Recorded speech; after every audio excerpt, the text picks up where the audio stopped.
બનાસકાંઠા જિલ્લામાં આવનારી ધોરણ 10 અને 12 ની બોર્ડ પરીક્ષાઓને લઈને તંત્ર સજ્જ બન્યું છે। 26 ફેબ્રુઆરી 2026 થી શરૂ થનારી પરીક્ષાઓ માટે જિલ્લા કલેક્ટર મિહિર પટેલના અધ્યક્ષસ્થાને જિલ્લા પરીક્ષા સમિતિની મહત્વપૂર્ણ બેઠક યોજાઈ હતી। રાજ્ય સ્તરે પણ વર્ચ્યુઅલ સમીક્ષા બેઠકમાં માર્ગદર્શન અપાયું હતું। આગામી 26 ફેબ્રુઆરી 2026 થી શરૂ થનારી ધોરણ 10 અને 12 ની બોર્ડ પરીક્ષાઓને લઈને બનાસકાંઠા જિલ્લામાં તૈયારીઓ તેજ કરવામાં આવી છે।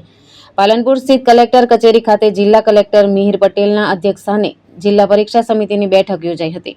કેબિનેટ શિક્ષણ મંત્રી ડોક્ટર પ્રદ્યુમન વાજા અને રાજ્ય શિક્ષણ મંત્રી રીવાબા જાડેજાના અધ્યક્ષસ્થાને વર્ચ્યુઅલ સમીક્ષા બેઠક યોજાઈ હતી, જેમાં જિલ્લાવાર તૈયારીઓની સમીક્ષા કરવામાં આવી હતી। બનાસકાંઠા જિલ્લામાં કુલ 88,530 વિદ્યાર્થીઓ પરીક્ષા આપશે, જેમાં ધોરણ 10 ના 51,956, ધોરણ 12 સામાન્ય પ્રવાહના 30,372 અને વિજ્ઞાન પ્રવાહના 6,202 વિદ્યાર્થીઓનો સમાવેશ થાય છે। કુલ 3,147 બ્લોકમાં પરીક્ષાઓનું આયોજન કરાયું છે। પરીક્ષા કેન્દ્રો પર પીવાનું પાણી, સતત વીજ પુરવઠો અને વિદ્યાર્થીઓને સમયસર પહોંચાડવા વધારાની બસોની વ્યવસ્થા સહિત તમામ જરૂરી સુવિધાઓ સુનિશ્ચિત કરવા સૂચનાઓ આપવામાં આવી છે। તમામ કેન્દ્રો પર સીસીટીવી કેમેરાથી કડક મોનિટરિંગ કરવામાં આવશે।